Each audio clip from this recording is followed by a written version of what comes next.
एक छोटे से गांव में एक साधारण आदमी जिसका नाम रामू था, अपनी लाचारी के कारण दूसरों से अलग माना जाता था। रामू बचपन से ही लंगड़ा था और इस वजह से गांव के लोग उसे अक्सर ताने मारते थे। उसके माता पिता का बचपन में ही देहांत हो गया था और वह अकेला रह गया था। उसकी सीधी सादी जिंदगी में कोई भी खुशियां नहीं थीं। एक दिन गांव में खबर फैली कि पास के गांव के जमींदार की बेटी, जो बहुत खूबसूरत थी, का विवाह तय हो गया है। गांव के हर व्यक्ति उस दुल्हन को देखने के लिए उत्सुक था। जमींदार की बेटी सुमन न केवल खूबसूरत थी, बल्कि उसकी सरलता और दयालुता के चर्चे भी दूर दूर तक थे। विवाह की तारीख आ गई, लेकिन इन वक्त पर पता चला कि दूल्हा किसी और से प्यार करता है और विवाह के लिए मना कर दिया। ये सुनकर सुमन के परिवार पर संकट आ गया। उसी रात सुमन ने रामू को गांव के मंदिर के पास देखा। रामू उस वक्त भगवान से प्रार्थना कर रहा था। उसकी सादगी और ईमानदारी को देखकर सुमन ने उससे कहा, क्या तुम मुझसे शादी करोगे? ये सुनकर रामू चौंक गया और बोला, मैं लंगड़ा हूँ, समाज हमें स्वीकार नहीं करेगा। सुमन ने जवाब दिया, मुझे किसी की परवाह नहीं, मैं तुम्हारे सच्चे दिल को देख सकती हूँ। अगर तुम मुझसे शादी करने के लिए तैयार हो तो यह मेरे लिए सौभाग्य होगा। रामू ने भगवान के सामने सुमन का हाथ थाम लिया। उनकी शादी हुई और यह घटना पूरे गांव के लिए चौंकाने वाली थी।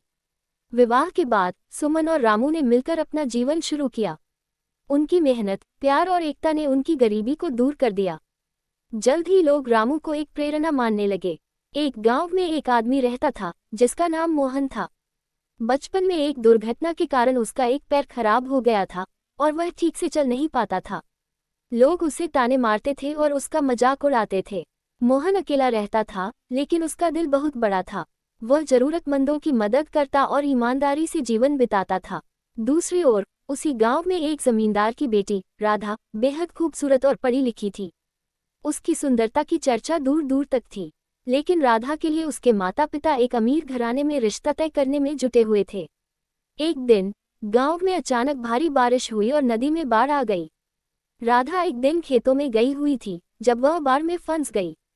गांव के सभी लोग बाढ़ से डरकर घरों में छिप गए, लेकिन मोहन ने बिना सोचे समझे राधा की मदद के लिए नदी में छलांग लगा दी। बहुत मुश्किलों के बाद उसने राधा को बचा लिया। इस घटना के बाद राधा ने मोहन को करीब से जाना।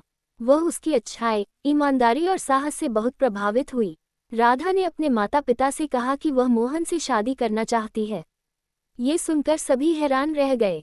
जमींदार ने विरोध किया, लेकिन राधा ने कहा, प्यार और अच्छाई के आगे रूप और दौलत का कोई मतलब नहीं। मोहन मेरा सच्चा जीवन साथी है। आखिरकार समाज की परवाह किए बिना राधा और मोहन की शादी हो गई। उनकी शादी ने पूरे गांव को सिखाया कि सच्चाई, अच्छाई और प्यार ही सबसे बड़ी ताकत है। बहुत है पूरी कहानी सुनाओगे, लेकिन सबसे पहले आपसे निवेदन है कि हमारे चैनल को सब्सक्राइब जरूर करें, क्योंकि घंटे लग जाते हैं वीडियो को बनाने के लिए। आप प्यारे दोस्तों के लिए ही तो प्लीज़।